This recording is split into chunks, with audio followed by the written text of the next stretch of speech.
Hey guys, tonight we slip quietly into a world of stone corridors, heavy doors, and the soft rustle of silk that never really lets you move freely. You are waking up not in your own bed, but in a canopied cradle surrounded by carved saints, flickering candles, and the hushed breathing of servants who have been watching you sleep. Outside, somewhere beyond thick walls, a rooster announces the morning, and already your life is being decided for you. You are born a medieval princess, wrapped in expensive fabric, smelling faintly of incense and beeswax, and before you can even focus your eyes, you are already behind schedule for destiny. It sounds glamorous, of course. Gold thread, tapestries, people bowing. But here's the first gentle reality check. You probably won't survive this. Not because of assassins or dragons or anything exciting, but because from the very first day, your body, your time, and your choices no longer belong to you. So, before you get comfortable, take a moment to like the video and subscribe, but only if you genuinely enjoy what I do here. And if you're listening from somewhere far away, maybe tucked into bed yourself, feel free to drop your location and local time down in the comments. Now, dim the lights, maybe turn on a fan for that soft background hum, and let's ease into tonight's journey together. You are born into stone and ceremony, and immediately you are valuable. Not valuable in the warm modern sense of being cherished for who you are, but valuable like land or treaty or a well-placed fortress. Medieval royalty keeps careful records of births, and your arrival is logged with ink and wax seals, noting the date, the lineage, and most importantly, your gender. That single detail shapes the rest of your life. Sons mean succession, daughters mean alliances.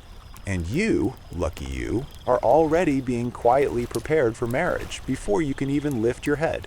A mainstream historical fact historians agree on is that royal daughters were political assets.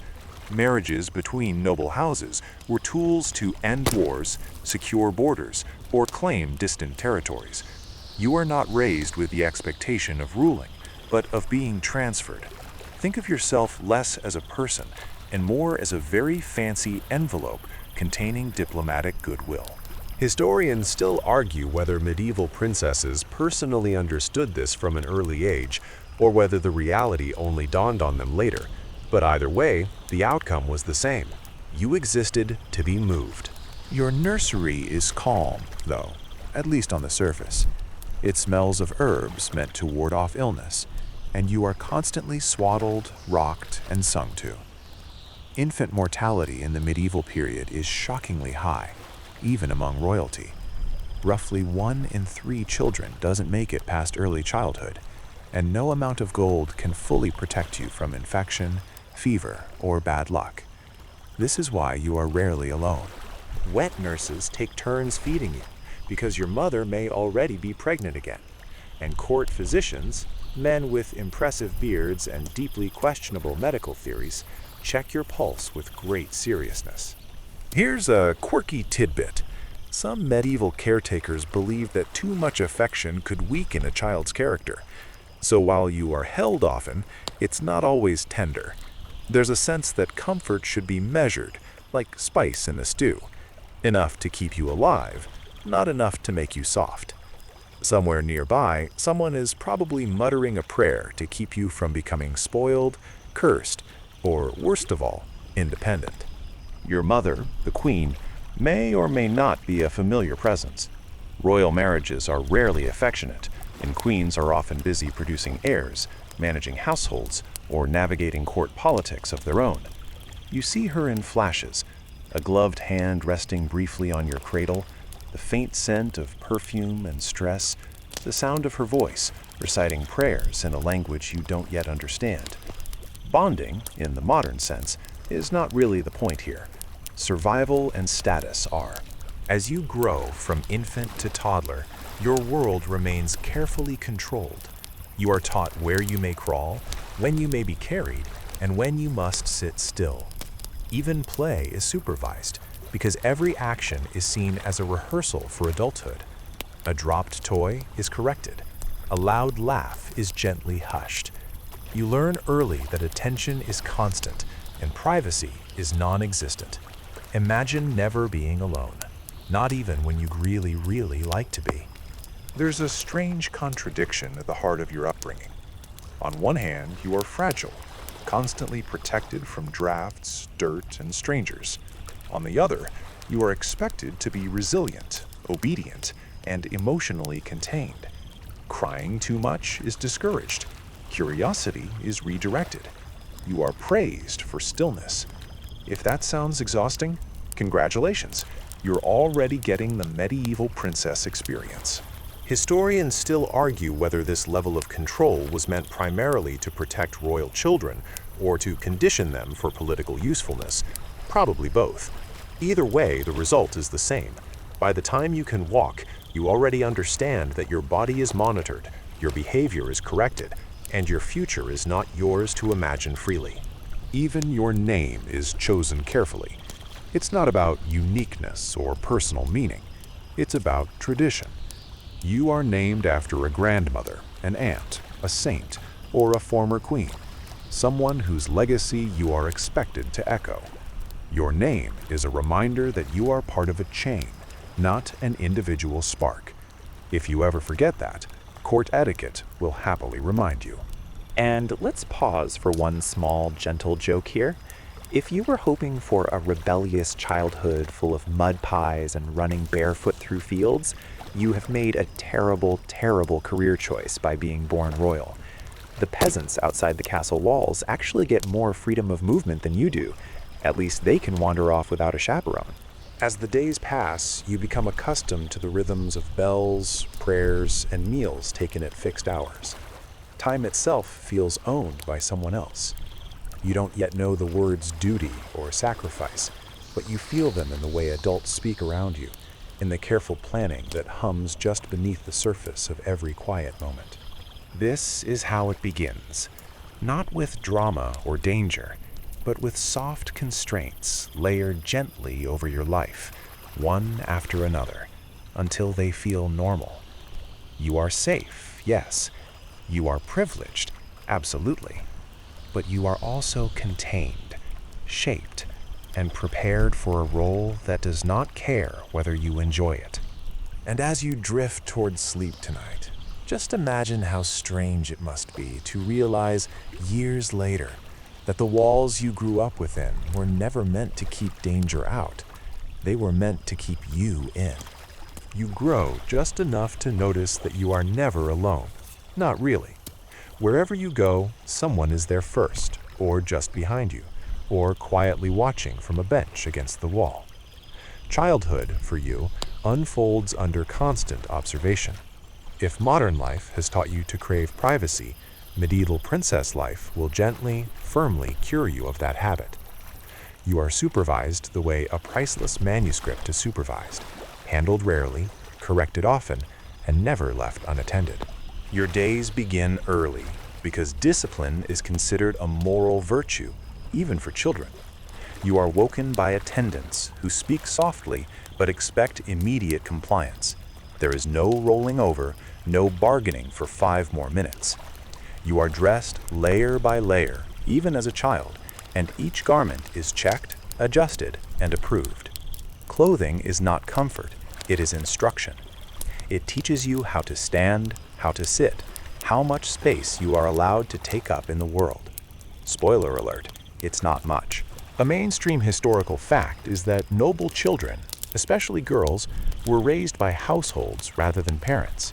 Your caretakers include nurses, ladies in waiting and training, tutors, and senior women who report your behavior upward. Everything you do becomes information. How politely you greet visitors, how quietly you eat, how long you can kneel during prayer without fidgeting. These details are noted, discussed, and sometimes corrected in front of you, as if you are a work in progress, which, to be fair, you are, just one with terrifying performance reviews. Historians still argue whether this intense oversight was meant to protect young royals from harm, or to shape them into compliant political figures as early as possible? The answer, inconveniently, appears to be both. You are guarded against kidnapping and illness, yes, but you are also guarded against developing opinions. Your education begins early, though education might be a generous term. You are taught what is deemed appropriate: reading, usually religious texts, memorization of prayers in Latin, even if you don't fully understand them, basic arithmetic, mostly to help manage households someday, singing, because a well-bred princess should be able to perform without drawing too much attention to herself, dancing, but only in controlled formal styles that emphasize grace over joy. Here's a quirky tidbit. Some medieval educators believed that excessive laughter in children indicated a weak or sinful character. So if you giggle too freely, someone gently clears their throat and the room settles back into seriousness. Fun is permitted, but only in small, respectable doses, like medicine, but less effective. You are corrected constantly, though rarely harshly. Correction comes in the form of raised eyebrows, quiet reminders, or the subtle withdrawal of praise. You learn quickly that approval is currency. A nod from a tutor feels like a victory. A sigh feels like failure. Over time, you internalize this system so completely that you begin correcting yourself before anyone else has to. Congratulations, you've unlocked self-surveillance. Your body language is shaped with care. You are reminded not to slouch, not to fidget, not to speak unless spoken to. Silence becomes a skill. Stillness becomes a compliment.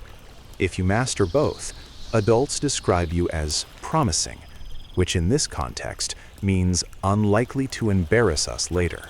Meals are public affairs, even for children. You eat at small tables placed near larger ones, learning by observation.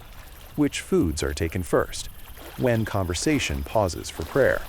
How to stop eating before you are full, because restraint is admired. A light joke here. If you were hoping childhood would be the one time in life when you were encouraged to eat more, medieval nobility politely declines that option. Despite all this structure, your world is surprisingly small. You rarely leave the castle or palace complex. Outdoor time happens in enclosed gardens or courtyards, where walls still loom close enough to remind you where you are. You watch birds land on parapets and feel a vague sense of envy, even if you don't yet have the language for it. You begin to understand hierarchy early. Some people may scold you, others may not. Some bow, others do not. You learn which faces signal warmth and which signal evaluation.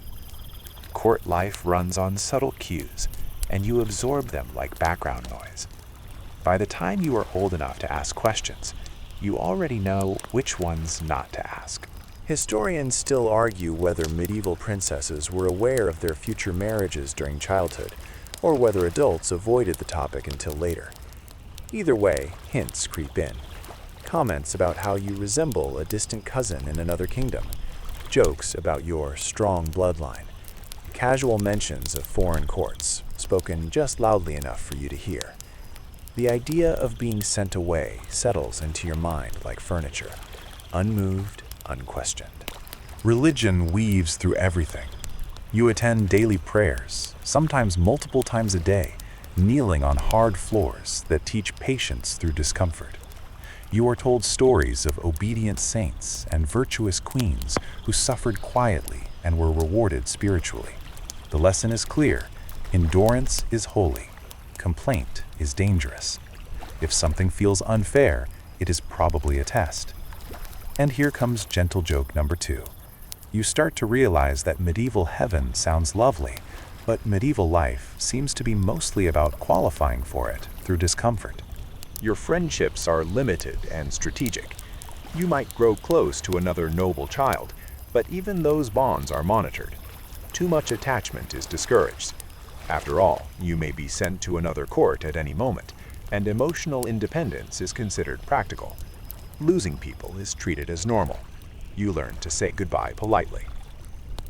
By the end of this stage of your life, you are still very young, but already tired in a way that has nothing to do with sleep.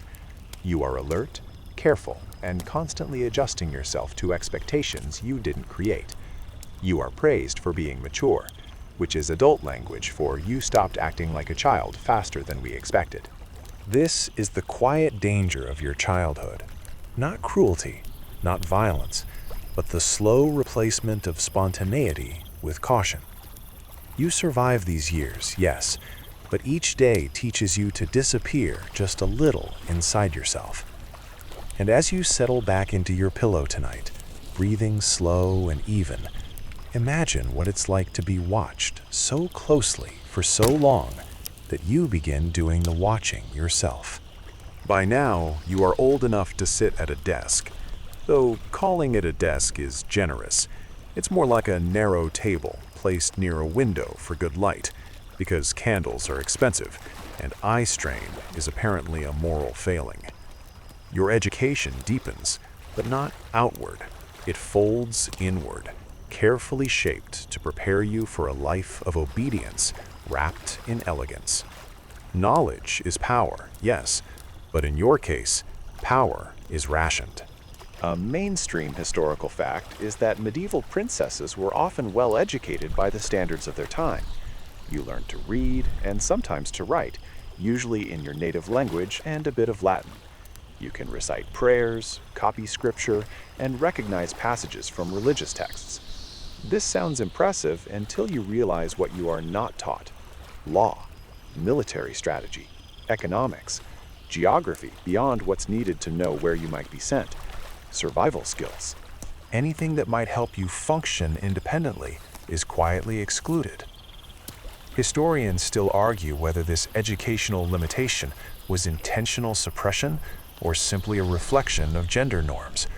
Either way, the result is the same. You are cultivated, but not equipped. Your lessons begin after morning prayers. You sit with your back straight, hands folded when not in use, while a tutor speaks in a steady, serious voice. You copy letters carefully, because neat handwriting reflects inner virtue, or so you're told. Mistakes are corrected with patience, but repeated mistakes earn disappointed looks. And disappointed looks, as you know by now, are devastating. You study religious doctrine extensively. You are taught not just what to believe, but how to believe, quietly, completely, without question. Are mentioned less often, and when they are, it's usually as cautionary tales. The lesson is subtle but relentless. A good woman accepts her role and excels within it. Here's a quirky tidbit. Some medieval educators believed that a woman's imagination needed to be controlled, lest it lead to sinful thoughts. As a result, creative writing or speculative thinking is discouraged. So if you catch yourself daydreaming too vividly, you are gently steered back to copying psalms. Fantasy, apparently, is a gateway problem. You also learn music, because music is considered a refinement rather than a threat. You practice singing hymns, your voice trained to be pleasant but not overpowering. Instruments, if allowed, are chosen carefully. Nothing too loud, nothing too expressive. You learn to perform beauty without drawing focus. It's a skill that will come in handy later, unfortunately. Needlework occupies many hours. Embroidery is praised as both useful and moral, because it keeps your hands busy and your thoughts contained. You stitch symbols you don't fully understand: flowers, religious scenes, family crests, learning patience one tiny movement at a time. This is not wasted time, you're told. This is preparation. Preparation for what is rarely specified. And here comes a soft joke, because we all need one. You could probably embroider a small cathedral by now, but ask you how to treat a fever, and everyone suddenly remembers they have somewhere else to be. Language lessons may include a foreign tongue, depending on your political value. French, for example, is popular among European courts. You are taught phrases you might need to greet strangers politely, to express gratitude, to swear obedience. You are not taught how to argue, negotiate, or say no. Vocabulary reveals priorities. Historians still argue whether princesses realized how incomplete their education was. From the inside, it likely felt full. Your days are packed, your mind is occupied. Only later, when faced with decisions you are unprepared to make, does the gap become painfully clear. Your tutors emphasize morality as much as intellect. You are praised for modesty, gentleness, and restraint. Curiosity is tolerated only when it circles approved topics. If you ask why certain rules exist, you are told they are ancient, or divinely inspired, or simply how things are done. Questioning the system itself is not part of the curriculum. Physical education is minimal. You are not trained for strength or endurance. Walking gracefully is more important than walking far. Riding horses may be allowed, but always supervised, and never in a way that risks visible injury. A bruised princess is an inconvenience. A capable one is a complication. Meanwhile, your brothers, if you have them, receive a very different education. They learn warfare, leadership, and law. You see them practicing sword forms or studying maps, and something quiet settles in your chest. Not envy, exactly, more like a realization that the world has different expectations for you, and none of them includes self-reliance. Religion frames this difference as natural. You are told that everyone has a role, and yours is to support, to soften, to inspire virtue in others, because private resistance rarely leaves documentation. By the end of your formal education, you are articulate, cultured, and deeply unprepared for hardship. You know how to manage a household, but not how to survive outside one. You can read scripture, but not contracts. You can sing beautifully while ignoring your own fear. This is where the danger sharpens. You feel competent. You are praised as accomplished. But your knowledge is decorative. When illness strikes, when politics shift, when marriage pulls you into unfamiliar territory, you will discover that everything you were taught assumes protection that may not exist. And as you lie back now, letting your thoughts slow, imagine the strange vulnerability of knowing many things, but not the ones that might save you. Your days settle into a rhythm so predictable that time begins to blur. Morning bells, prayers, lessons, meals, prayers again, supervised leisure, evening prayers, bed. The routine is meant to be comforting, and in a way it is. Nothing unexpected is allowed to happen to you. But comfort, when it's enforced, starts to feel a lot like confinement. You wake before sunrise most days because discipline is admired and sleeping in is associated with moral weakness. A servant pulls back heavy curtains just enough to let gray light spill into the room. You wash your face in cold water because warm water is a luxury and also, inexplicably, suspected of causing illness. You dress slowly because dressing quickly is not an option when each layer requires adjustment, lacing, and approval. Even standing still becomes tiring. A mainstream historical fact is that medieval noblewomen lived highly scheduled lives. Their time was organized around religious observance, household management, and public visibility. Idleness was frowned upon, especially for women of status. If you appear unoccupied, someone will quickly find you something to do, even if that something serves no real purpose beyond demonstrating virtue. After morning prayers, you attend to duties appropriate to your age and rank. This might include overseeing servants, practicing needlework, or continuing lessons that never quite end. You are always preparing, though the moment you're preparing for keeps shifting further down the road. There is no clear finish line, no day when someone announces that you are finally ready to live. Here's a quirky tidbit. Medieval etiquette manuals contained astonishingly detailed instructions for behavior: how to sit, how to walk, how loudly to laugh, even how long to look someone in the eye. These weren't suggestions, they were rules, and you follow them instinctively now, your body trained to comply before your mind even notices. Meals punctuate the day. Breakfast is light, because overeating early is considered improper. Lunch is more substantial, taken in a public setting where your posture is silently evaluated. Dinner is formal and slow. You eat what is placed before you, even if you dislike it, because preference is a luxury reserved for people with choices. Fasting days appear regularly, dictated by the church calendar. Hunger becomes familiar, something to be endured rather than solved.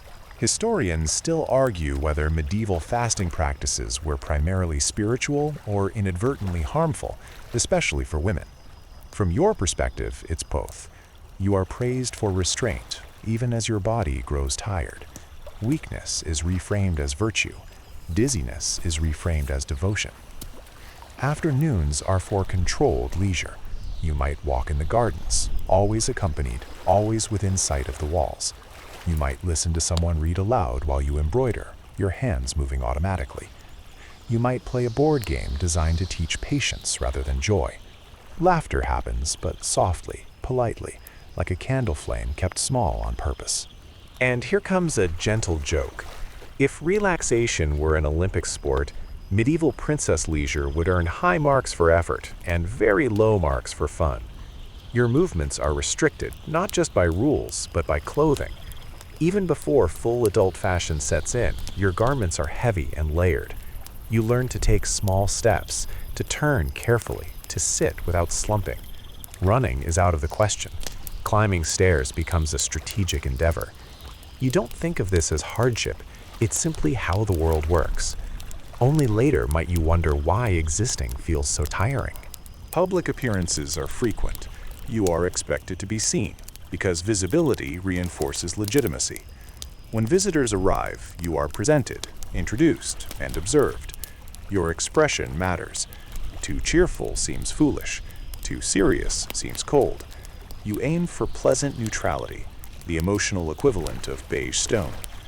Historians still argue how aware princesses were of being constantly evaluated, but you feel it. You feel it in the way rooms go quiet when you enter, in the way conversations shift tone, in the way people watch not just what you say, but how you say it.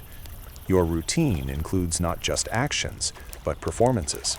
Evenings bring more prayer, more reflection, more quiet. You were encouraged to examine your conscience, to consider your flaws, to seek improvement.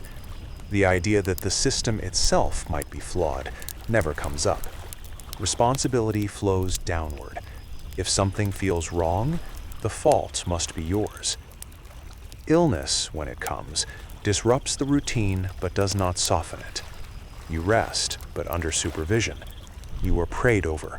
You are given remedies that taste unpleasant and do little. Once you can stand again, the schedule resumes as if nothing happened. Bodies are expected to endure. Complaints are discouraged. Here's joke number 2. Drifting gently through.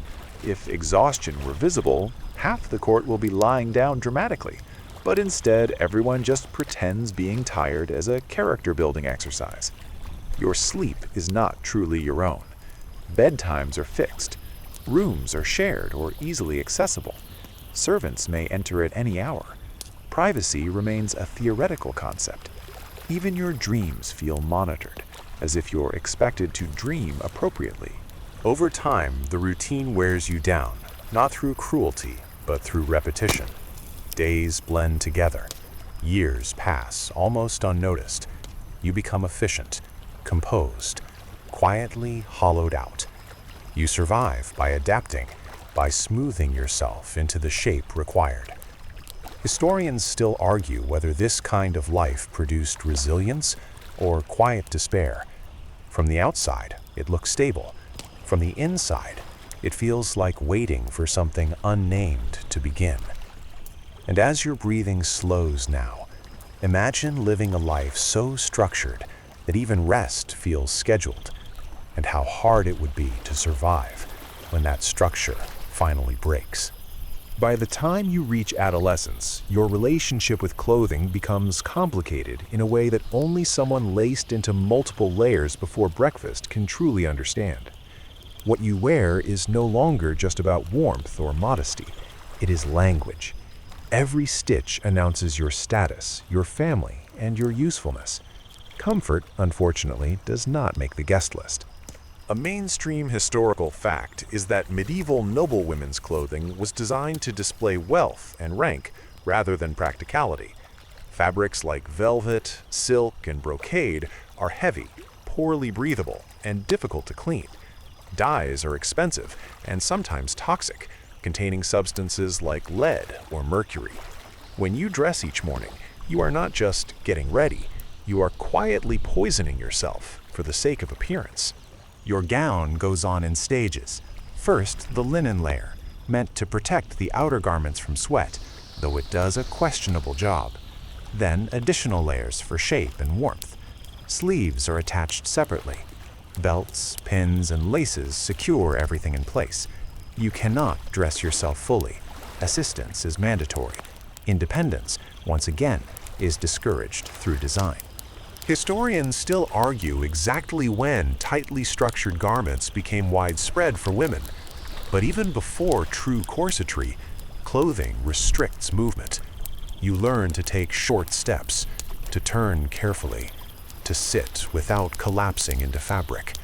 Falling is humiliating. Standing up unassisted is an achievement. Running is an abstract concept, like flying. Here's a quirky tidbit. Some medieval fashion trends included sleeves so long they dragged on the ground, purely to show that the wearer did not need to work. You, of course, must lift them slightly to avoid tripping, which defeats the point but keeps you upright. Fashion, it turns out, is a constant negotiation between symbolism and not face-planting in front of visiting nobles. Temperature regulation is another quiet problem. Castles are cold, drafty places. Your clothing is layered but not insulated in a modern sense. In winter, you shiver beneath stone ceilings. In summer, heavy fabrics trap heat and ventilation is minimal. You sweat discreetly and pretend you're fine, because acknowledging discomfort is seen as weakness. Shoes offer little relief. Soles are thin, support is minimal. Walking on uneven stone floors strains your feet and back. Over time, posture issues and joint pain develop, even in youth. You are told to stand straight anyway. Pain, like everything else, is managed privately. And here comes a soft joke. You are dressed like a walking tapestry, but with all the ergonomic support of a decorative pillow. Jewelry adds to the burden. Necklaces, rings, and headdresses are worn not because you enjoy them, but because they signify legitimacy. Your neck muscles ache slightly by the end of the day. Head coverings pull at your hair. Hairstyles are elaborate and tight, sometimes maintained for days. Headaches become familiar companions. Cosmetics enter your routine as well. Pale skin is fashionable, signaling that you do not labor outdoors. To achieve this, some women use powders containing lead. Lips might be tinted, hairlines plucked, teeth cleaned with abrasive substances. Beauty is maintained through practices that slowly undermine health, all in service of looking effortlessly refined. Historians still argue how widespread these harmful beauty practices were, but archaeological evidence suggests they were common enough to matter. From your perspective, they are simply part of daily life. You don't question why beauty hurts. You assume it's supposed to. Your clothing also limits your awareness of your own body. You cannot easily tell if you're gaining or losing weight, if a bruise is forming, if a rash is spreading. Layers hide symptoms until they become serious. Minor infections go unnoticed. By the time something is wrong enough to be addressed, it's often already advanced. There's also the constant mental load. You must remember what is appropriate to wear for each occasion. Mourning colors, festive fabrics, religious modesty, political signaling. Dressing incorrectly is not a small mistake. It's a social error with potential consequences. Clothing is communication, and miscommunication is dangerous. Public scrutiny intensifies as you grow older. Your appearance is discussed openly. Compliments are strategic. Criticism is indirect but sharp. You learn to smile and adjust, even when the fabric rubs raw or the shoes pinch. Endurance becomes part of your reputation.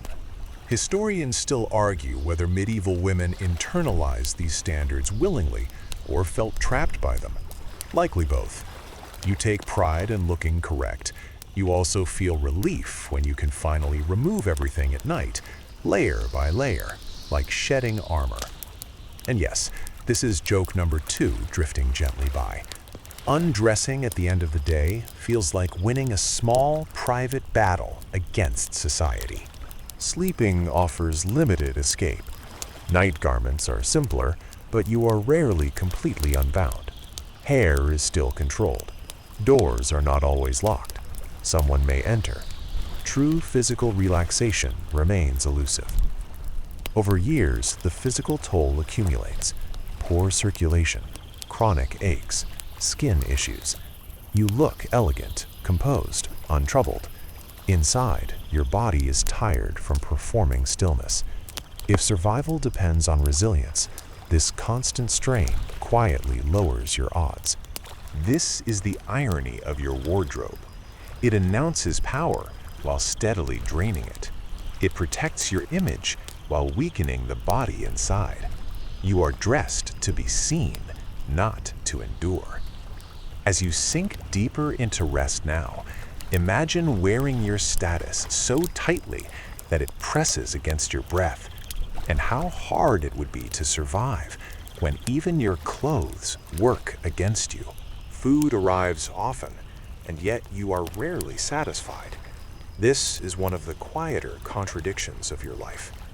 Tables groan under the weight of dishes, servants move in careful patterns, and everything smells rich, heavy, and impressive.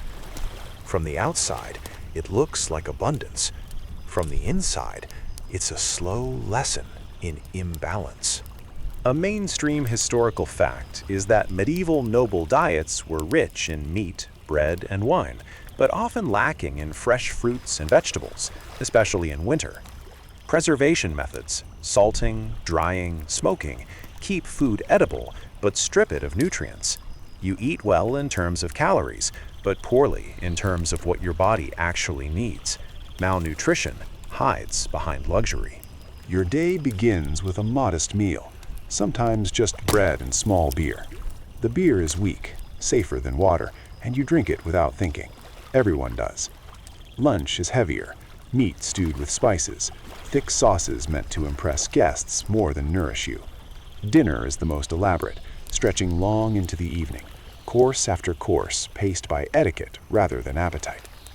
Historians still argue how aware medieval people were of nutrition as a concept. From your perspective, food is moral before it is biological. Eating too much is a sin. Eating too little is a virtue. Hunger becomes something you spiritualize instead of fix. Here's a quirky tidbit. Spices like cinnamon, cloves, and pepper are prized not just for flavor, but for status. They are imported, expensive, and sometimes added in excess to show wealth. You might eat meat so heavily spiced, it's hard to tell what animal it once was. Your stomach adjusts. Your enjoyment does not always follow. Fasting is frequent and mandatory. Religious calendars dictate days when meat, dairy, or entire meals are forbidden. You comply because piety is visible in what you refuse. On fasting days, you feel lightheaded. You pray through it. Weakness is interpreted as devotion. Rest is not usually offered. Historians still argue whether these fasting practices were beneficial or harmful, especially for women whose bodies were already under strain. In your case, the answer leans quietly toward harmful. You are praised for self-denial, even as your energy fades. Water is another issue. Clean drinking water is unreliable. Wells may be contaminated. Rivers carry waste. As a result, you drink ale or wine daily, diluted but still alcoholic. Hydration comes with side effects. Headaches are common. Dehydration hides behind ritual. Meals are formal, structured, and observed. You eat slowly because haste is vulgar. You stop when others stop. Your hunger does not set the schedule. You learn to ignore your body's signals in favor of social cues. This skill, like so many others, will later betray you. And here comes a gentle joke. Imagine being surrounded by food and still going to bed hungry, which somehow feel like the most medieval problem imaginable. Seasonality shapes your diet more than preference. In winter, fresh produce nearly disappears. You eat salted meat and hard bread. Your digestion struggles. In summer, food spoils quickly. You risk illness. Either way, balance is elusive. Desserts exist, but they are not light. Honey, nuts, and dried fruits are combined into dense sweets. Sugar is rare and precious. Treats are occasional, symbolic, not restorative. You savor them carefully, knowing indulgence is watched. Your role at the table is also performance. You model restraint for others. You demonstrate gratitude. You never complain. If a dish makes you ill later, that is a private matter. Publicly, everything is acceptable. Historians still argue whether noblewomen had any control over their diets. Some evidence suggests they could influence menus slightly, but influence is not autonomy. You may request something gently. It may or may not happen. Your body adapts regardless. Over time, deficiencies appear. Weak bones, fatigue, dental issues. Scurvy lurks in seasons without fruit. Anemia whispers through constant tiredness. These conditions are poorly understood. Remedies involve more fasting, bloodletting, or prayer. The cycle continues. Here's joke number 2, drifting quietly. Your body is basically running on medieval vibes and hope. Pregnancy, when it arrives, worsens everything, though that's still ahead of you. For now, your youth compensates. Barely. You are praised for your delicate appearance, unaware that delicacy is not strength.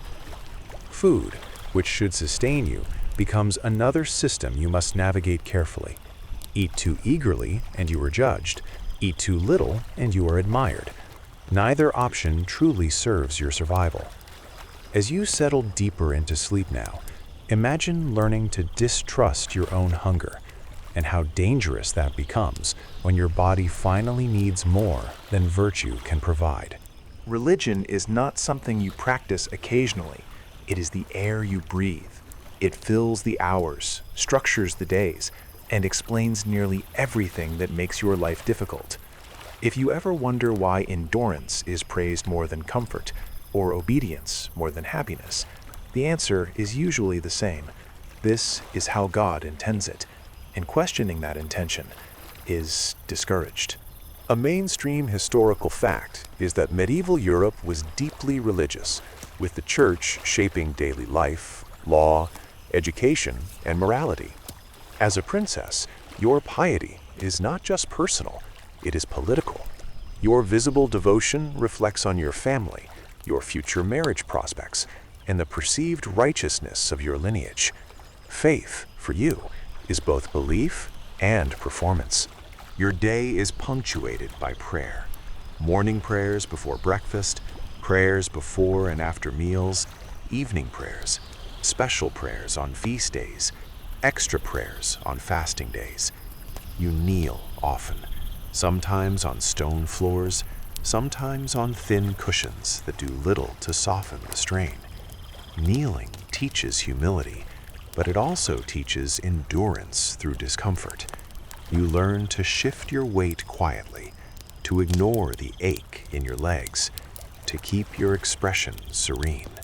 Historians still argue how sincerely medieval women internalized religious teachings versus how much they complied outwardly. From the outside, sincerity is assumed. From the inside, it's more complicated. You believe, yes, but belief is layered with habit, fear, and the knowledge that doubt has consequences. Here's a quirky tidbit. Some medieval girls were encouraged to imagine Christ as a gentle, suffering figure they could emotionally bond with. This deeply personal spirituality coexisted with a church structure that offered them very little agency. Comfort was spiritualized. Power was not. Confession is a regular ritual. You are taught to examine your thoughts for sin, not just your actions. Pride, envy, disobedience, impatience. These are dangers lurking inside you, waiting to be discovered and confessed. You learn to monitor your inner world as carefully as your outer behavior. Even your thoughts feel supervised. And here comes a soft joke. If overthinking were a competitive sport, medieval religious life would have produced absolute champions. Religion also explains suffering in a way that discourages resistance. Illness is a test. Hunger is a purification. Pain is either punishment or preparation. Relief is rarely framed as a goal. Endurance is. If something hurts, you are encouraged to accept it gratefully. Complaining suggests weak faith. Historians still argue whether this worldview helped people cope or simply kept them compliant. In your case, it does both. It gives meaning to hardship, but it also makes hardship feel inevitable and therefore unchangeable. You attend sermons where obedience is praised, especially for women. Biblical figures are held up as examples: patient wives, silent sufferers, virtuous mothers. Stories of powerful or rebellious women are either softened or framed as warnings. The message is consistent.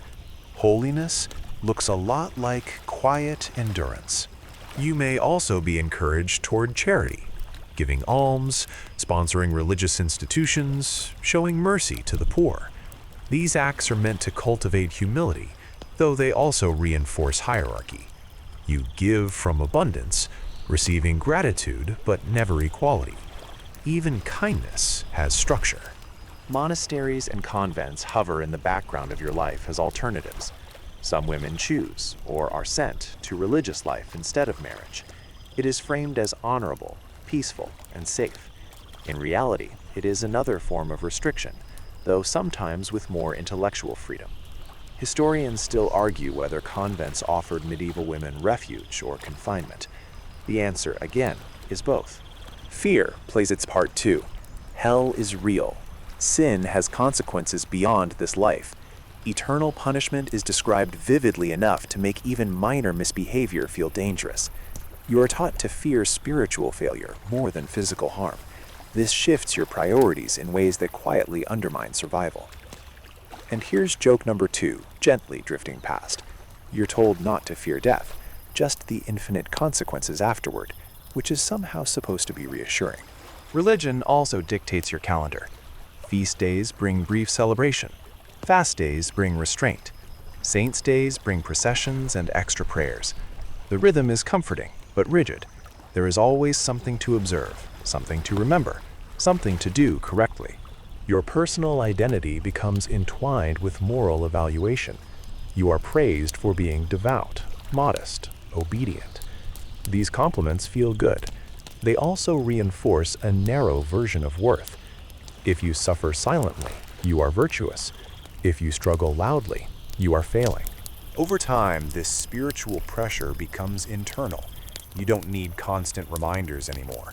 You remind yourself. You pray automatically. You suppress doubt reflexively. Faith becomes less a choice and more a background setting that cannot be turned off. Historians still argue whether medieval princesses found genuine comfort in religion. Many likely did, but comfort does not equal safety.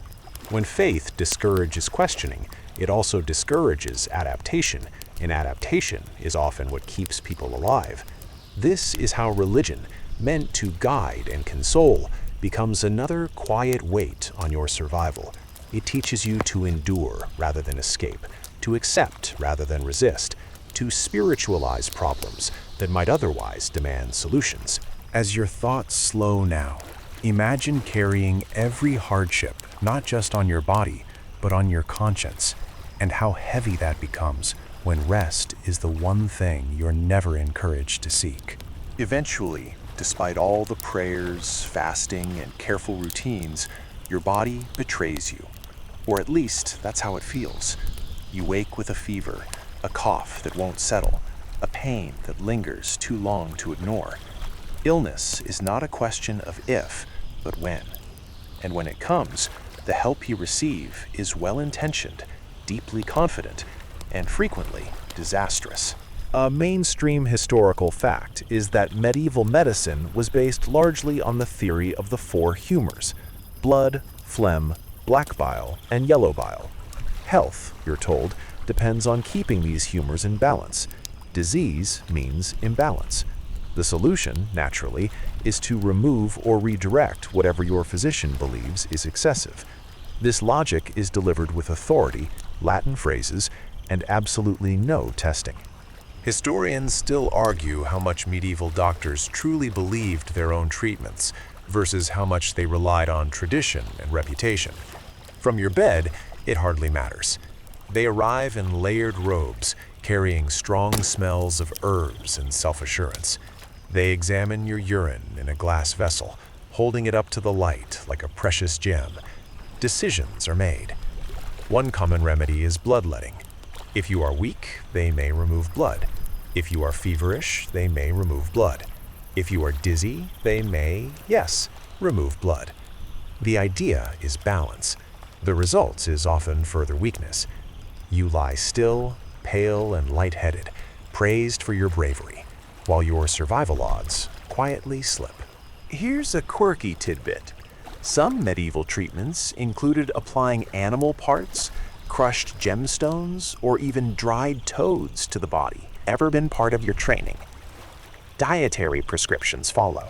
You may be told to fast because digestion is considered taxing, or to eat very specific foods based on their supposed hot or cold properties. Water intake is restricted. Rest is permitted, but only briefly. Recovery is expected to happen within the framework of moral discipline. Historians still argue whether medieval physicians observed outcomes critically or simply repeated what was written in ancient texts. In your case, experimentation happens on your body, not in books. Each treatment is a gamble, and you are the stakes. If illness persists, religious remedies are added. Childhood illnesses are especially dangerous. Measles, smallpox, and fevers sweep through courts with alarming speed. Even royalty cannot isolate fully. Servants move between rooms, visitors arrive. Germ theory is centuries away. When someone falls ill nearby, you simply wait and hope. Women's health is even less understood. Menstrual pain is dismissed as normal or sinful. Gynecological issues are treated with herbal pessaries of questionable composition. Some recipes include honey, herbs, and substances no one today would voluntarily apply to sensitive areas. You endure quietly, because endurance has been your lifelong assignment. Historians still argue whether medieval women shared knowledge among themselves to cope with these issues. Likely they did, quietly, in ways that left little record. Official medicine, however, remains dominated by men who rarely experience the conditions they treat. Mental health is not a concept. Anxiety is sin.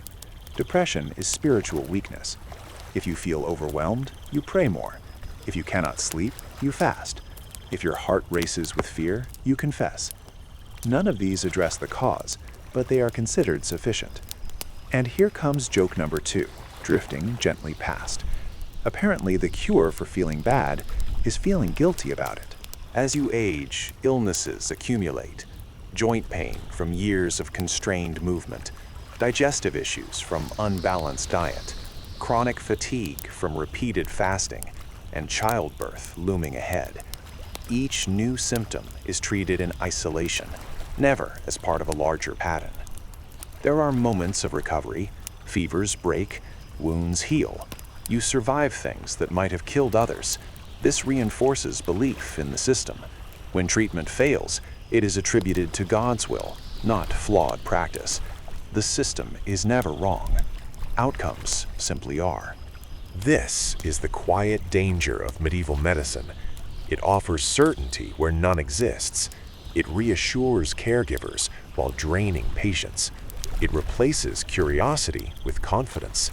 And for someone like you, trained to obey, to endure, to trust authority, It leaves little room to advocate for yourself. As you drift toward sleep now, imagine being sick in a world where help often makes things worse, and how exhausting it must be to survive when healing itself is a risk. The day arrives without asking whether you are ready. It is announced politely, discussed endlessly by others, and treated as inevitable. Marriage, not romance, not choice, not timing, transfer. You are moved from one household to another, like a sealed letter stamped with wax and expectation. A mainstream historical fact is that medieval princesses were often married very young, sometimes in their early teens, in order to secure political alliances. These marriages were negotiated years in advance, written into treaties, and celebrated as diplomatic successes. Your feelings, while occasionally noted, are not part of the agreement. Historians still argue how much agency royal women had in these arrangements. Some sources suggest they could express preferences. Others imply silence was expected. From where you stand, dressed, presented, prepared, the distinction feels theoretical at best. You learn about your future spouse through fragments: his land, his title, his temperament, described cautiously. You may meet him briefly, under supervision, or not at all. Familiarity is not required.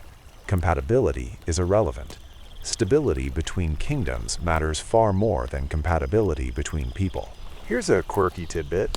Some medieval marriage contracts included detailed clauses about dowries, land transfers, and inheritance, but said almost nothing about how the couple would actually live together. Emotional logistics were left entirely to chance. The wedding itself is a spectacle.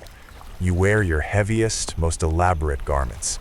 Jewelry weighs down your neck and hair. The ceremony is long, public, and deeply symbolic.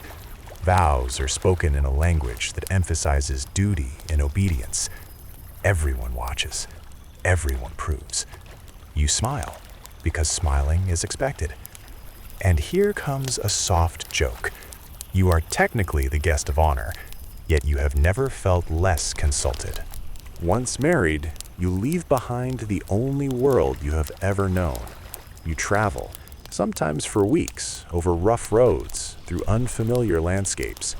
Comfort is limited, privacy non-existent. The farther you go, the more your old life feels unreal, like a story you once heard. Arrival at your new court brings no rest. You must learn new customs, new hierarchies, new expectations. Every move is scrutinized. Any mistake is attributed to your foreignness, or worse, your character. You are encouraged to adapt quickly. Homesickness is not an acceptable excuse. Historians still argue whether foreign princesses were welcomed or resented. Likely both. You are valuable, but also an outsider. Trusted, but never fully. Belonging is conditional. Your role as a wife is narrowly defined. You are expected to be agreeable, fertile, and politically useful. You manage households, host guests, and represent your husband's interests. You do not question decisions. You do not challenge authority. If you disagree, you do so quietly, indirectly, if at all. Religion reinforces this structure. Marriage is sacred. Obedience is virtuous. Endurance is praised. If difficulties arise, you are encouraged to pray, to be patient, to improve yourself. The possibility that the system itself is flawed is never discussed. And here's joke number 2, drifting gently past. Apparently, for better or worse, is less a promise and more a warning label. Intimacy is expected, not negotiated. Consent as a concept does not exist in the modern sense. Your body is now part of the alliance. Pregnancy is anticipated immediately. Delays are noted. Fertility becomes performance. Historians still argue how medieval women experienced marital intimacy internally, because records are sparse and carefully worded. What is clear is that many endured fear, pain, and isolation without recourse. Your training in endurance now reveals its purpose. Communication with your birth family becomes infrequent. Letters are monitored. Visits are rare. You are no longer primarily their daughter. You are someone else's wife. Your loyalty has been officially reassigned. You learn quickly that survival depends on adaptability. You read moods. You navigate court politics carefully. You form alliances where you can, often with other women in similar positions. Solidarity exists, but quietly. Too much closeness invites suspicion. Your identity narrows. Titles replace names. Duties replace desires. You are praised when you fulfill expectations, and blamed when outcomes disappoint, even when those outcomes are beyond your control. This is the moment many medieval princesses realize how little of their life was ever theirs. Childhood preparation, education, routine, it all pointed here. You were shaped to be transferable, compliant, and resilient enough to endure the consequences. As your breathing slows now, imagine being handed into a future you did not choose, trained your entire life to accept it, and how thin the margin for survival becomes when obedience is your only armor. Life in your new home quickly teaches you that survival is a constant negotiation. The court is a living organism, filled with shifting alliances, unspoken rules, and observers who note every misstep. You are expected to thrive, but thriving looks very different from what you imagined as a child. Comfort is rarely a factor. Safety is assumed, yet precarious. And autonomy? Autonomy is the faintest echo of memory. A mainstream historical fact is that foreign princesses were frequently targets of court intrigue. Their position made them valuable symbols, but also easy scapegoats. Gossip, rumors, and subtle manipulations became constant background noise. If someone in the household wanted influence or power, undermining the newcomer was one way to achieve it. You learn quickly that words can wound as much as swords, and sometimes more efficiently. Historians still argue how much agency these women had in navigating court politics. Some were highly skilled, maneuvering carefully to protect themselves and influence outcomes. Others were silenced, outmatched, or simply overwhelmed. From your perspective, it is exhausting either way. Daily life follows a predictable but exhausting rhythm. You wake early, dress under supervision, and attend prayers. Lessons continue, though now they are focused on diplomacy, etiquette, and household management. You are instructed on how to run a castle or estate, to host visitors with grace, and to perform your duties with both efficiency and charm. Failure is not an option. Error is always noticed. Here's a quirky tidbit. In some courts, women were taught to read guests' facial expressions, as if performing intelligence analysis. A raised eyebrow could indicate disapproval. A subtle smile could signal potential allies. By the time you are 15 or 16, you can interpret these cues instinctively, almost without thinking. Meals, once merely a challenge of nutrition and restraint, become arenas of political performance. Who sits where? Who is served first? Who gets wine? Every gesture, even a sip or a pause, carries meaning. Eating is no longer sustenance. It is diplomacy, negotiation, and subtle signaling. If you overeat, you appear greedy. If you eat too little, you appear weak or ill. You adapt, internalizing restraint to survive. Historians still argue whether this constant scrutiny contributed to resilience or stress-related illness among noble women. Likely both. From your vantage point, stress is simply life. You notice it in the tension of your shoulders, in the dull ache behind your eyes, in the fatigue that never fully lifts. Religious observance continues to dominate your schedule. Daily prayers, fasting, and participation in rituals teach endurance, but also remind you that your behavior is never just personal. Piety is public performance. A princess's virtue is evaluated not by her thoughts alone, but by how visibly she demonstrates them. You internalize this, performing devotion, while privately tallying the exhaustion it creates. And here comes a soft joke. You have become so practiced at kneeling that it feels like a form of medieval yoga, minus the relaxation benefits. Physical discomfort is constant. Layers of clothing, jewelry, and formal shoes restrict movement. Heat, cold, or drafts are endured without complaint. Kneeling, bowing, or standing for extended periods strains muscles you never knew existed. Sleep is limited, light, and frequently interrupted by attendants checking on your comfort, or lack thereof.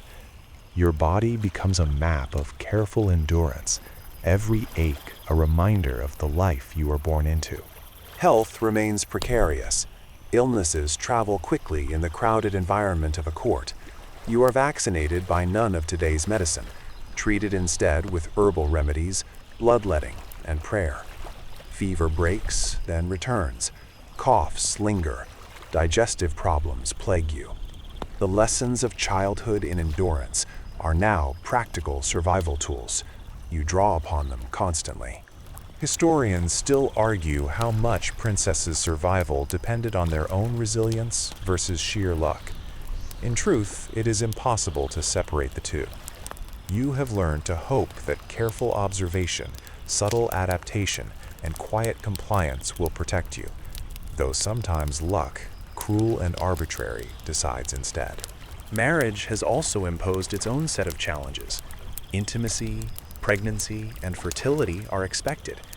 You are monitored for health and productivity, your body evaluated as a resource. Your emotional needs are secondary, your desires nearly irrelevant. You endure these pressures quietly, internalizing pain and discomfort, because endurance is, after all, what you have always been trained to do.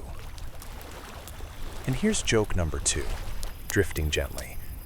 You may be a queen in theory, but most days you feel more like a highly ornate piece of furniture, valuable, scrutinized, and difficult to move without assistance.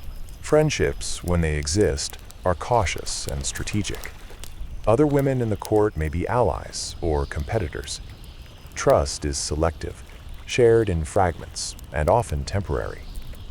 You learn the subtle art of keeping conversation light, revealing just enough, withholding the rest. Emotional survival requires discretion. Vulnerability is dangerous. Education in diplomacy becomes urgent. Letters, formal speech, gestures, and hosting responsibilities are constant. You learn how to navigate complex social hierarchies while remaining unobtrusive enough to survive. Your successes are noted with polite praise, your failures quietly remembered. Mistakes are rarely forgiven. Each one has consequences you may not immediately understand. Historians still argue how much influence a princess could wield once married into another court. Some eventually rose to significant power, guiding policy or succession.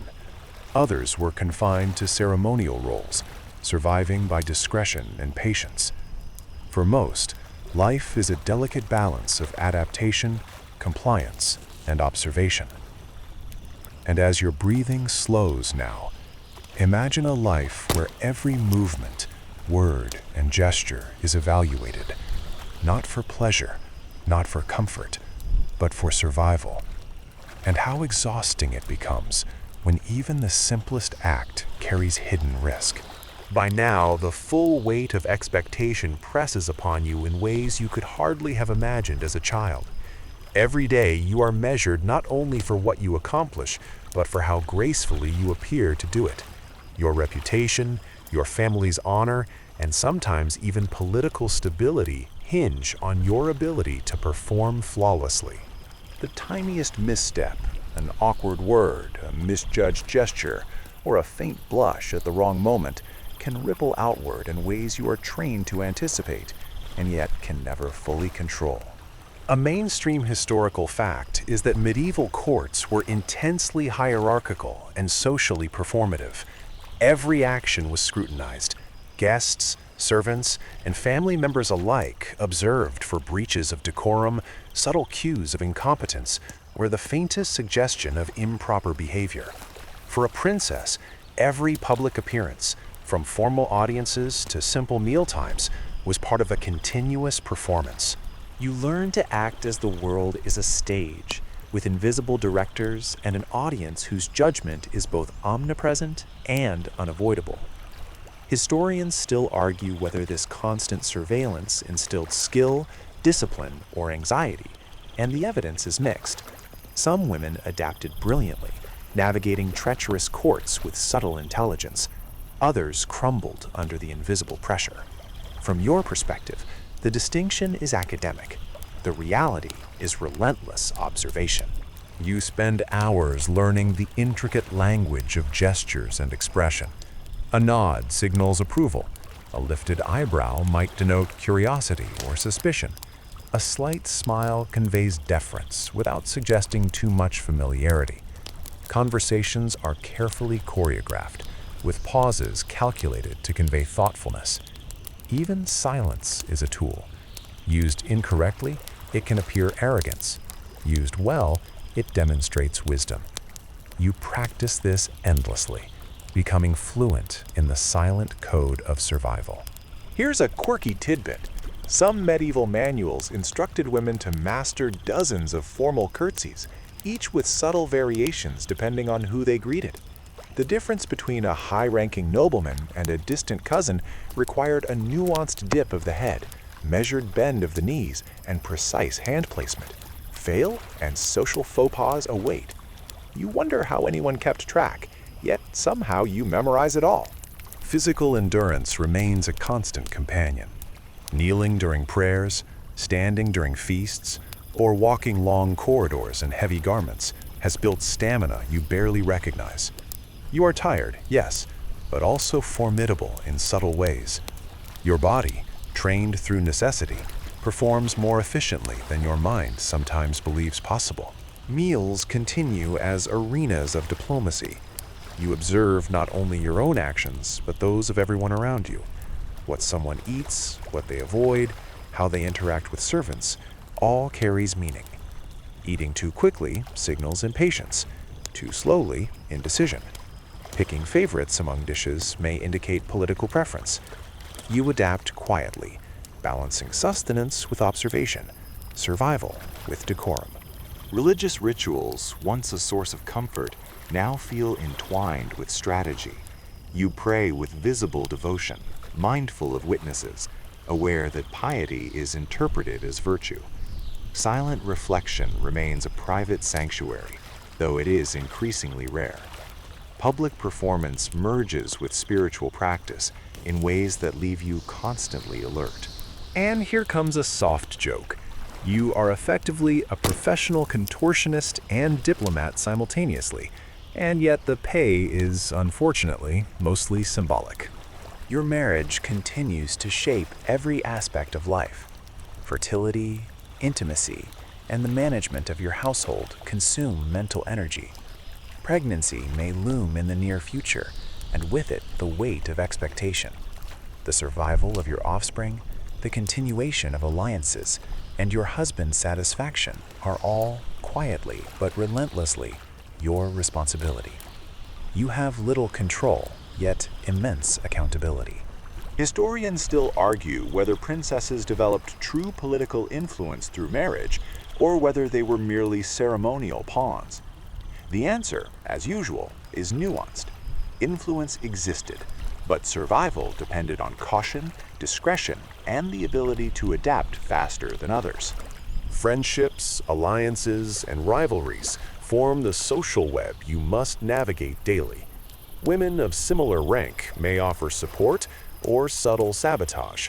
Loyalty is transactional and often temporary. You cultivate allies quietly, share information cautiously, and maintain appearances constantly. Emotional safety becomes secondary to strategic survival. Illness, fatigue, and the constant pressure of performance compound. Your body, already taxed by clothing, strict schedules, and frequent fasting, feels every slight stress is amplified. Yet outwardly, you maintain composure. To falter publicly is to invite scrutiny, criticism, or worse, gossip that could influence your standing or that of your family. And here's joke number 2, drifting gently. Your life has become a masterclass in endurance, subtlety, and posture, all performed under the constant gaze of a public that treats observation as entertainment. By the end of the day, when the court has settled, and you are alone, or as alone as a princess ever is, you breathe slowly and reflect. Every action, word, and gesture has been a calculation. Every smile, a negotiation. Every posture, a message. Survival, you realize, is not about strength or independence. It is about constant, careful adaptation, reading the room and maintaining the illusion of perfect ease. As your body finally sinks into bed, imagine the quiet exhaustion that accompanies a life where vigilance never ceases, and where every small action is both an opportunity and a risk. This is the hidden toll of survival in a world built on observation, expectation, and invisible rules. The walls of your new home rise high, imposing, and cold. Stone corridors echo your footsteps, carrying voices that feel simultaneously close and distant. From the outside, the castle appears protective, secure, even grand. From the inside, the same walls feel like a cage, thick and unyielding, a constant reminder of your isolation. You are surrounded by people, yet you are profoundly alone. A mainstream historical fact is that medieval castles were designed as defensive structures, not as comfortable homes. Thick walls, narrow windows, and labyrinthine passages make them secure against attack, but poorly suited for comfort or warmth. Princesses and queens, despite their rank, lived in these spaces alongside servants, guards, and courtiers. The architecture itself enforces solitude. Open spaces for display, narrow private chambers for rest, and corridors that keep you visible, yet separated. Historians still argue how much the architecture contributed to psychological stress. The evidence is subtle. Letters and diaries suggest feelings of confinement, loneliness, and disorientation, even when security and status were guaranteed. For you, the effect is tangible.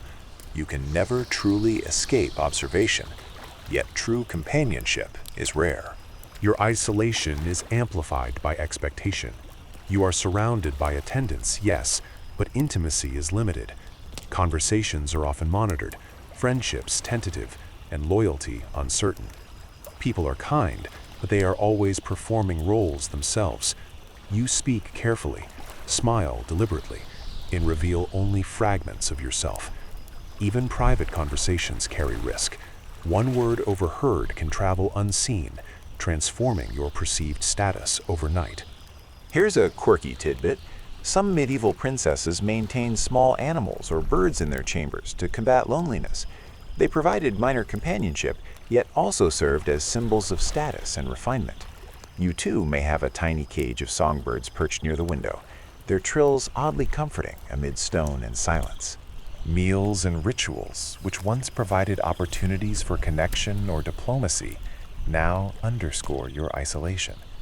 You sit among people, participate in conversation, and manage appearances, but the depth of interaction is often shallow. Genuine companionship requires trust, and trust is dangerous. You navigate this social web carefully, learning when to nod, when to speak, and when to remain silent. And here comes a gentle joke. You are surrounded by people, yet somehow the walls are louder than any voice you hear. Your chambers are ornate but imposing. Tapestries, gilded furniture, and heavy curtains create beauty, yet their grandeur is isolating. Windows provide light but rarely warmth. Rooms are drafty, echoing, and cavernous. Comfort exists only as a concept, not a constant experience. You learn to appreciate small pleasures, the soft hum of a fan, or its medieval equivalent, a servant wafting scented cloth to move the air, the gentle warmth of a fire, the fleeting privacy of an empty hallway. Religious practice continues to structure your solitude. Hours spent in prayer are opportunities for reflection, but also reminders that you are separate from others. communion with God is personal, yet it underscores your lack of earthly companionship. You pray for wisdom, strength, and resilience, quietly acknowledging that human support may be limited. Historians still argue whether the psychological burden of isolation contributed to mental illness among noble women. Evidence is sparse, but letters hint at melancholy, anxiety, and depression.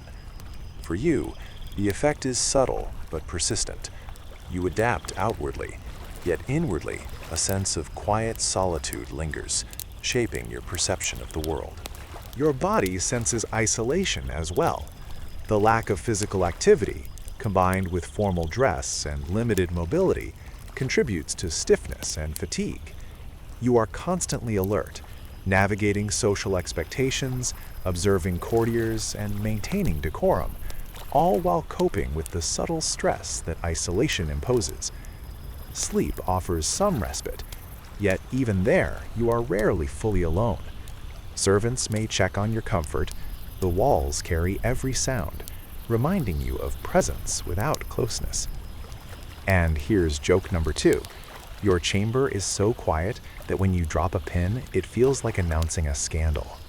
Letters from your family arrive sporadically, often monitored or delayed. Visits are rare, and when they happen, your time together is brief, structured, and performed. You long for casual conversation, the kind where words can spill freely, yet it is elusive. Companionship must be earned cautiously, and loneliness is never fully resolved. Isolation teaches subtle lessons. You develop patience, observation, and discretion. You learn to read unspoken cues, to navigate moods, to anticipate needs before they are expressed. You become skilled in indirect influence, using charm, subtlety, and timing. Survival increasingly relies on your ability to act within these constraints. Historians still argue whether isolation forced creativity or simply reinforced compliance. From your perspective, it is both. You find ways to occupy your mind, reading, needlework, planning, observation, but the freedom to pursue passion on your own terms is limited. Solitude fosters reflection, yet it is never entirely safe, because even private thought is conditioned by the omnipresent expectation of observation. Even celebrations, meant to break routine, are filtered through observation and hierarchy. You participate fully, smiling at appropriate times, performing joy while keeping vigilance. Laughter is often quiet, measured, and calculated. Moments of connection are brief, fleeting, and carefully balanced against potential social risk. By the end of each day, the castle's stone walls close in more than ever. You are physically sheltered, yet emotionally constrained. Comfort, companionship, and freedom remain scarce. The quiet stretches endlessly, punctuated by duty, prayer, and observation. You have learned endurance well, but the cost is subtle fatigue, quiet isolation, and an almost imperceptible erosion of personal agency. And as your body relaxes and your mind slows, imagine the paradox of being surrounded by people, yet profoundly alone. How even in safety, the isolation of stone walls can quietly test your resilience, and how endurance becomes not just a skill, but a survival necessity. By this stage, you have begun to understand the invisible currents that run beneath every interaction in court. They are subtle, relentless, and often unspoken. A smile from one noblewoman may mask envy. A polite bow from a visiting diplomat may conceal resentment.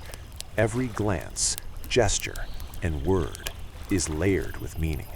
Your survival depends on reading these currents accurately while appearing effortless. Misread them, and even a minor social misstep can ripple outward, threatening status, alliances, or reputation.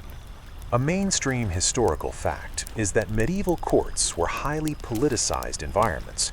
Nobles, advisors, and courtiers constantly sought advantage, influence, and information. Princesses were not exempt. Their position made them valuable allies, pawns and occasionally scapegoats. They could wield influence, but only if they mastered the delicate balance between visibility and discretion. You have learned this lesson early. The less obvious your maneuvering, the more effective it is.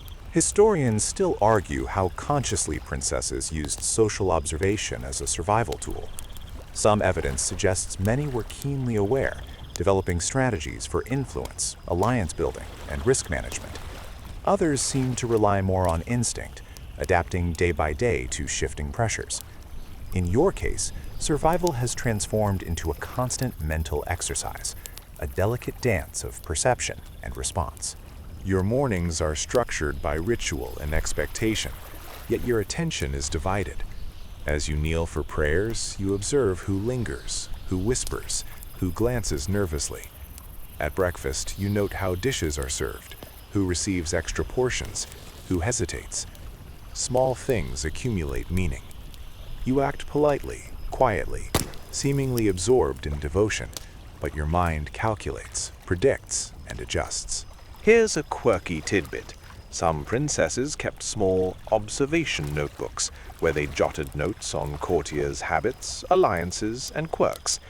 These were informal tools, often passed discreetly to allies or family members. You, of course, keep mental versions, cataloging movements, expressions, and patterns with precision. Meals continue as arenas for subtle negotiation. Every bite is considered. If you eat too quickly, you appear eager or gluttonous. Too slowly, hesitant or weak. Selecting certain foods or refusing others carries social weight. Wine, served or withheld, signals favor or disapproval. You adjust constantly, mastering the art of inconspicuous strategy while performing grace. And here comes a soft joke.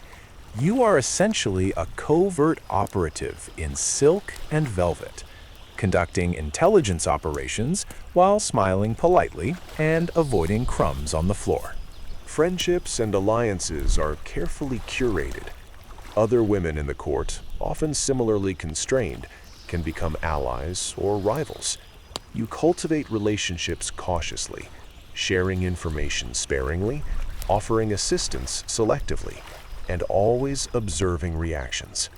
Trust is a currency, not freely given, and betrayal can come from the most unlikely source. You have learned to balance empathy with self-preservation. Religious observance continues to shape behavior. Prayer, fasting, and ritual provide structure, but they also reinforce the social rules. Devotion is interpreted publicly, so performance and sincerity must coincide. The more visible your virtue, the more your influence is amplified, but the more you are scrutinized. Even private contemplation is framed by expectations of piety, obedience, and modesty. Historians still argue whether this constant monitoring strengthened discipline or exacerbated anxiety. For you, it is a combination. Discipline becomes a survival mechanism. Anxiety remains a quiet companion. The mind never fully rests because vigilance is the price of safety. Health remains a subtle yet persistent concern. The cumulative effects of restricted movement, strict diet, fasting, and layered clothing strain your body. Illnesses may appear minor, a headache, a mild fever, but in a world without modern medicine, even small ailments are risks. Your training in endurance, patience, and observation now serves as a buffer, keeping you functional while symptoms linger. And here's joke number 2, gently passing. You are simultaneously a diplomat, a nurse, a detective, and an acrobat. Yet the only applause you ever receive is measured, polite, and immediately redirected elsewhere. Sleep is rarely a true escape. Nights are interrupted by attendance, drafts, and occasional anxiety over political developments or court tensions. Your dreams, when they arrive, are colored by vigilance. You imagine missteps, overheard conversations, or unspoken rivalries. You have learned to use these restless periods to rehearse strategies, anticipate challenges, and reinforce social scripts. turning even sleep into a form of preparation. Isolation in crowded spaces remains paradoxical. You are surrounded by people constantly, yet meaningful connection is rare. Companionship requires risk, trust, and timing. Misreading a gesture or revealing too much can create enemies instead of allies. You navigate this carefully, learning to value silence, observe quietly, and act subtly. Historians still argue how princesses maintain psychological resilience under such constant pressure. Evidence suggests that mental discipline, carefully curated social bonds, religious devotion, and routine were essential. In practice, survival is less about overt power than about subtle control over perception, timing, and emotional equilibrium. By the end of the day, your mind is a ledger of observations, calculations, and adjustments. You have noted alliances, measured moods, cataloged behavior, and planned interventions. Every conversation, glance, and gesture carries multiple layers of significance. Survival is no longer a matter of endurance alone. It is an intricate web of awareness, strategy, and careful adaptation. As your body finally sinks into bed, imagine the quiet tension of a life lived constantly under observation, where every detail matters, every reaction has meaning, and your survival depends on seeing, predicting, and responding to invisible currents that shift moment by moment. The seasons change, yet your life remains largely the same, governed by ritual, duty, and expectation. Winter brings cold stone corridors, thinly insulated chambers, and longer periods spent indoors. Summer offers sunlight filtered through narrow windows and gardens you may rarely enter. Yet the warmth never feels quite comforting beneath heavy layers of clothing. Comforts is a fleeting idea, not a reality. And yet you persist, learning to navigate time as a series of measured steps rather than an open horizon. A mainstream historical fact is that medieval castles were poorly heated. Large halls were drafty, fireplaces uneven, and bedchambers often cold, even with thick tapestries and furs. Princesses were expected to endure these conditions with grace, as complaints suggested weakness or lack of virtue. Daily endurance of physical discomfort becomes as important as social performance. You learn to layer clothing strategically, to position yourself near warmth, and to conserve energy for appearances and obligations. Historians still argue how much these environmental pressures shaped behavior and temperament. Some suggest that the physical constraints fostered resilience and self-discipline, while others note chronic fatigue, respiratory illness, and subtle psychological stress. For you, both are true. You endure, yet your body and mind are quietly taxed. Your routine revolves around carefully timed activities. Morning prayers, breakfast, instruction, supervision of servants, social observation, and political preparation form a rhythm that leaves little room for spontaneity. Even moments of solitude are bounded by vigilance, observation, and the expectation of readiness. Leisure exists, but only within carefully prescribed parameters, often framed as an opportunity for refinement rather than relaxation. Here's a quirky tidbit. Some princesses maintained small indoor gardens of herbs, flowers, or even tiny fountains as sources of quiet entertainment. These mini retreats provided sensory distraction, but always under the watchful eye of attendants, who ensured decorum was maintained. You may tend a small herb box or pet a caged bird, finding transient relief in life constrained by protocol. Meals continue to operate as a blend of nourishment, ritual, and observation. You eat slowly, thoughtfully, watching not only your own posture and behavior, but also the subtle interactions of those around you. Choices of food, cup, and timing communicate social messages. You adjust continuously, balancing personal comfort against political and social necessity. Hunger or satiety is secondary to performance. And here comes a soft joke. You can dissect the meaning of a single bite of bread with the precision of a royal diplomat and the patience of a saint, which is oddly impressive, but utterly exhausting. Pregnancy may approach soon, adding a new dimension of constraint. Fertility is both expected and monitored. The well-being of the child, your ability to conceive, and adherence to religious and social prescriptions shape every choice. Even your leisure time becomes carefully curated to protect health and reputation. Your body, once largely private, now becomes a public instrument in the perpetuation of alliance, status, and lineage. Historians still argue how much agency princesses had in reproductive matters. While some evidence suggests that health advice and modest control were possible, the broader framework prioritizes political and dynastic imperatives over personal choice. Your survival depends on internalizing this balance, performing compliance while maintaining mental resilience. Your health is subtly fragile. Repeated fasting, restricted diets, and illness leave marks that may not be immediately visible, but are cumulative. Pain, fatigue, and weakness become familiar companions, quietly reminding you that endurance is not merely virtue, but necessity. Sleep offers only partial reprieve, punctuated by attendance, drafts, and occasional worry about political developments or familial obligations. Friendships remain tentative and strategic. Alliances among women continue to provide subtle support, yet trust is measured. Conversations are careful, advice is selective, and loyalty is tested constantly. Emotional closeness is rare and fleeting.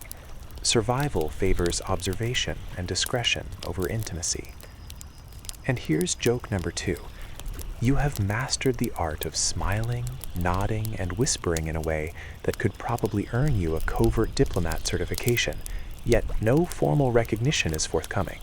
The political and social environment is never static. Alliances shift, visitors arrive unexpectedly, and rumors circulate.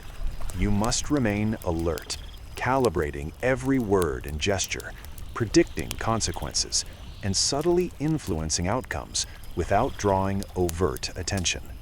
Social observation, careful behavior, and silent calculation now feel as natural as breathing. Survival has become a form of artistry. Historians still argue how medieval princesses managed the psychological weight of constant vigilance. Evidence points to a combination of resilience, adaptation, and coping mechanisms such as reading, needlework, quiet reflection, and prayer.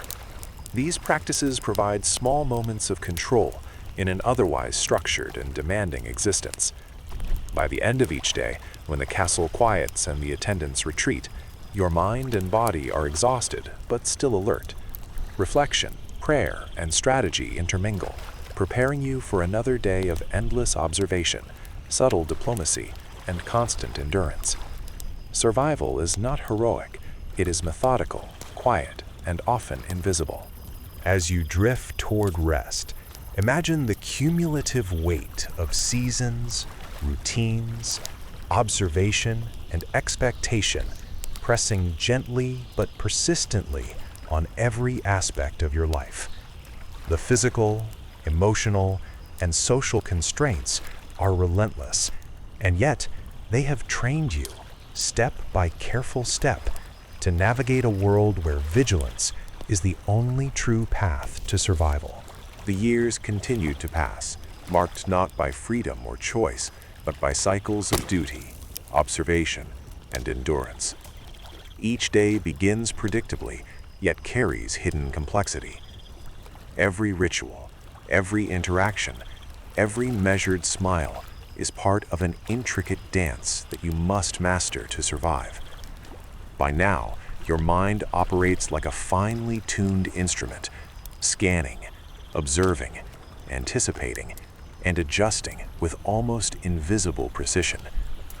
The simplicity of childhood, running barefoot in gardens, choosing games, imagining adventures, is replaced entirely by responsibility, performance, and survival.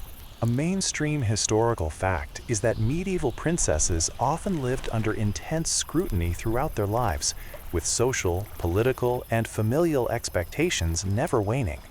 Your role as a daughter, wife, mother, diplomat, and courtly figure overlaps constantly. Public appearances are measured, private moments are rare, and the standards for success are both rigid and unyielding. Each gesture, glance, and word carries meaning, often far beyond what you intended. Historians still argue how much this lifelong structure fostered strength, resilience, or psychological strain. Evidence points to all three. You are stronger than you were as a child, disciplined beyond measure, and capable of remarkable subtlety. Yet fatigue, anxiety, and the quiet weight of expectation remain constant companions. Survival is less about heroism and more about meticulous calculation and perpetual vigilance. Your days are filled with recurring routines: prayers, meals, instruction, observation, hosting, and discreet negotiation. Each activity overlaps with the next, forming a tapestry of obligation that leaves little room for spontaneous thought or action.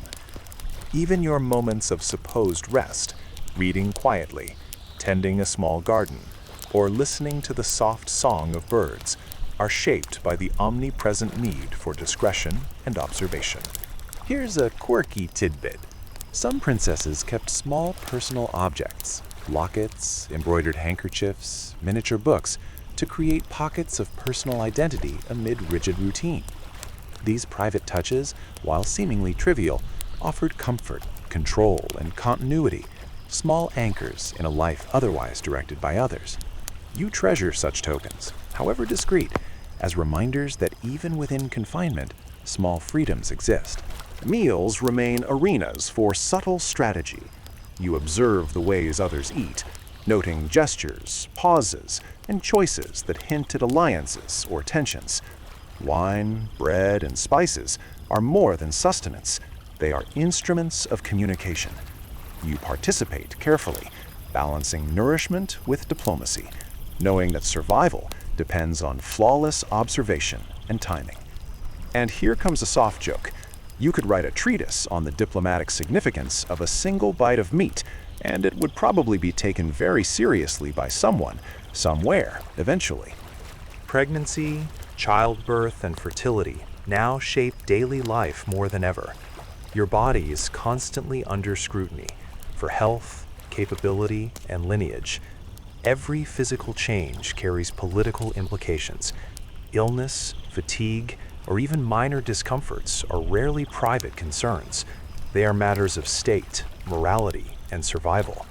You endure quietly, relying on the patience and endurance cultivated over a lifetime. Isolation remains subtle but persistent.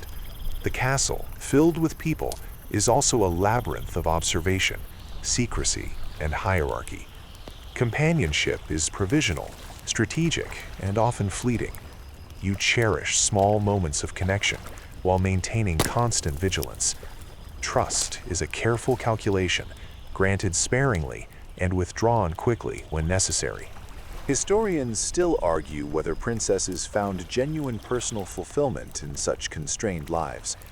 Diaries, letters, and anecdotal evidence suggest moments of contentment, creativity, and influence, yet these occur alongside fatigue, anxiety, and the relentless pressure of expectation. In your case, fulfillment is subtle, often quiet: a well-tended garden, a successfully navigated social interaction, a brief exchange with an ally. Small victories matter. Religious practice continues to guide, structure, and discipline life. Prayer, fasting, and ritual serve multiple purposes: spiritual reflection, social performance, and internalized regulation. You have learned to integrate these practices seamlessly into daily routines, deriving both comfort and subtle authority from your visible devotion. Yet the weight of expectation never fully eases. And here's joke number 2. Your spiritual, social, and diplomatic training has transformed you into an almost mythical figure of endurance. Yet no one ever hands you a medal for surviving the smallest of social missteps. Cumulative fatigue is a constant companion. Years of ritual, observation, fasting, and social navigation leave their marks on body and mind. Still, you endure. You have adapted to discomfort, to scrutiny, to subtle stress, and to the weight of relentless expectation. Endurance, it seems, is less a choice than a survival requirement. As night falls, you finally find a measure of quiet. Candles flicker, corridors empty, and the castle seems to exhale. You lie down, muscles weary, mind alert yet gradually slowing. Reflection, prayer, and strategy mingle, preparing you for the next day, as they have for years. The rhythm of life continues, predictable and demanding, yet navigable through careful observation, discretion, and resilience. Now, take a deep breath and let the tension in your shoulders soften. The stone walls, once so imposing, fade into background presence. The corridors and hallways, so full of observation and expectation, shrink to distant echoes. Your chamber, with its heavy tapestries and faint drafts, becomes a sanctuary, however small. Every detail of your life, the careful observation, the subtle strategy, the endless endurance, can rest now. Feel the weight of constant vigilance ease as your mind drifts. The meticulous attention, the endless calculation, and the relentless adaptation were necessary, but for tonight, you may release them. Imagine the candlelight dimming, the fire flickering low, the soft murmur of distant footsteps fading. Even the burdens of expectation, scrutiny, and responsibility can be softened, carried gently into the quiet dark. You have endured far more than most could imagine. Your resilience, patience, and subtle skill have allowed you to navigate a world both beautiful and perilous. Let this knowledge comfort you. Let it remind you that survival is not only about physical endurance, but about quiet strength, careful observation, and grace under pressure. Tonight, these strengths can rest within you, unobserved, unmeasured, and free from duty. Allow your breath to slow, your body to sink into warmth and softness, and your thoughts to soften. The seasons, the courtiers, the endless rituals, they may continue, but for now, they fade. You are safe in this moment, undisturbed and entirely yours. Let the gentle hum of quiet, the soft cadence of your own breath, and the comfort of reflection lull you into deep, restorative rest.